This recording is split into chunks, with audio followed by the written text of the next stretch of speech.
Kid. Salut, c'est Charles Dran avec l'équipe dans 5 minutes. On s'intéresse aux sciences, à l'histoire et à l'actualité. Aujourd'hui, on parle d'alimentation. Une des tartinades les plus appréciées au monde et chez les enfants de tous les âges, c'est le Nutella. Beaucoup trop gras et sucré selon mes goûts de vieux monsieur gâcheux de party, mais bon, on le mange surtout sur les crêpes, sur le pain et à la cuillère aussi quand ça va pas. Le mélange de noisettes et de cacao semble aller de soi comme le sel et le poivre. Pourtant, il semblerait que l'histoire, les origines de cette pâte à tartiner ne soient pas si simples que ça. Voici Anne-Sophie Carpentier.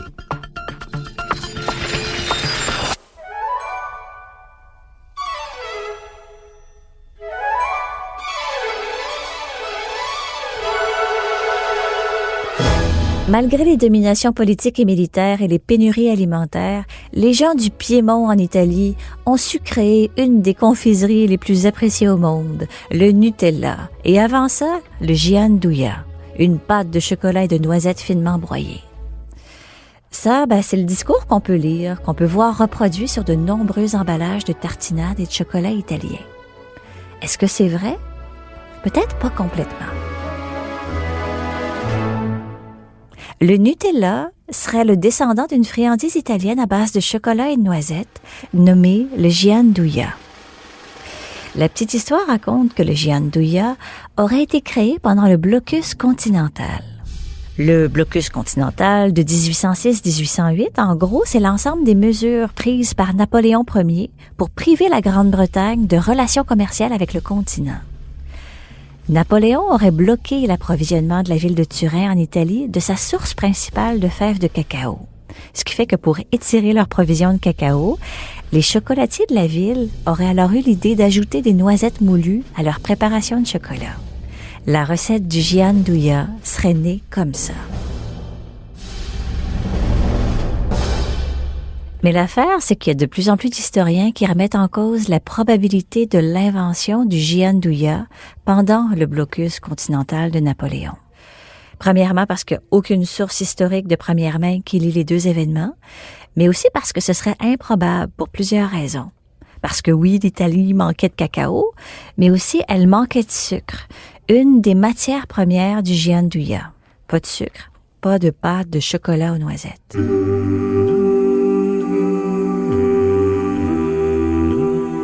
Mais aussi parce que la machinerie qui aurait permis de moudre finement les dures fèves de cacao et les noisettes n'était pas encore inventée.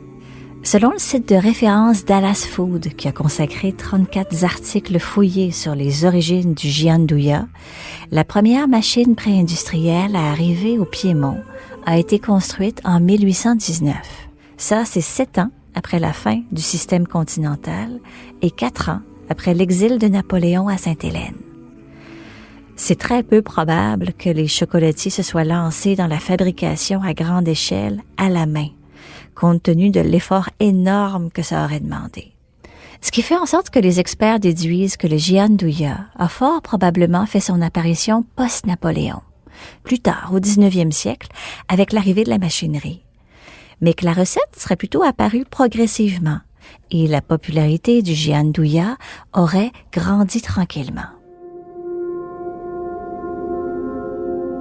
Il faut savoir que le Piémont italien puis l'actuel département français de la Savoie, le royaume de Savoie, comme on l'appelait à l'époque, et qui produisait aussi énormément de noisettes, eh bien, ces deux régions-là étaient sous domination française pendant une partie du 18e et du 19e siècle.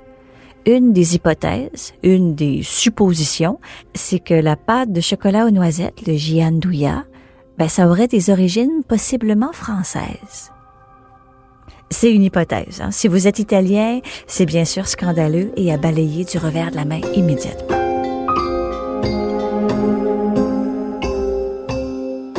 La petite histoire du chocolatier qui triomphe des pénuries causées par la guerre parce que les noisettes sont moins chères et pourtant délicieuses se répète. Et cette fois-là, l'histoire est vraie pendant quelque temps. La Seconde Guerre mondiale a aussi provoqué une pénurie de cacao en Italie. Le pâtissier piémontais Pietro Ferrero alors créé une pâte très épaisse de chocolat et de noisettes dans la tradition du gianduja, mais on dit qu'elle était tellement épaisse qu'elle se coupait au couteau avant qu'on puisse la mettre sur le pain. C'est la première recette de pâte au chocolat noisette Ferrero. Elle a été lancée en 1947 sous le nom de giandujot, une référence directe à gianduja.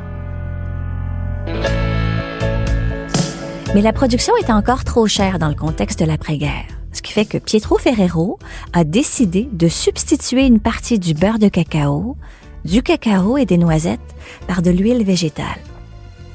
Ce faisant, Pietro Ferrero pouvait maintenant vendre son giandujot, le quart du prix du chocolat à l'époque.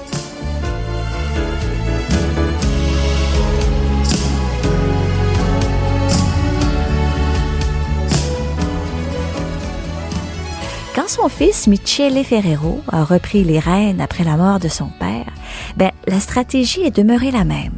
Remplacer les ingrédients chers par des ingrédients bon marché. La compagnie a acheté une presse hydraulique qui leur a permis d'extraire le beurre de cacao des fèves de cacao. Et à partir de là, Ferrero vendait la majorité de son beurre de cacao et utilisait la poudre de cacao pour la préparation de son giandujot et de ses autres produits. Le même principe de substitution s'est poursuivi avec la Super Crema. Ça, c'est leur seconde version de la tartinade qui, elle, se tartinait vraiment et qui allait ensuite laisser sa place au Nutella en 1964. Au fil du temps, différents gras végétaux ont été ajoutés à la préparation du Nutella pour améliorer sa texture et sa durée de vie sur les tablettes. Et la poudre de noisette a cédé de plus en plus de terrain au sucre, un ingrédient qui était devenu bon marché. Ouais, je vous apprendrai sûrement pas que le sucre et les gras végétaux sont maintenant les éléments centraux du Nutella, alors que le cacao et les noisettes sont relégués de plus en plus loin dans la liste des ingrédients. Sucre et huile de palme comptent maintenant pour 51 et 20% de la proportion des ingrédients. Il y a 13% de noisettes et environ la moitié moins de cacao. On s'entend que substituer les ingrédients d'une recette qui était déjà une substitution d'une autre recette, ça finit par substituer pas mal de choses. Et d'ailleurs, tant qu'à substituer, montons une coche au-dessus en substituant le Nutella lui-même par d'autres pâtes à tartiner, plus riches en noisettes et surtout sans huile de palme, excessivement mauvaise pour notre santé, mais aussi pour la vie de nos cousins, les orang-outans, dont les habitats sont menacés par la déforestation pour faire place à des cultures en Indonésie. Merci Anne-Sophie Carpentier, c'était en 5 minutes.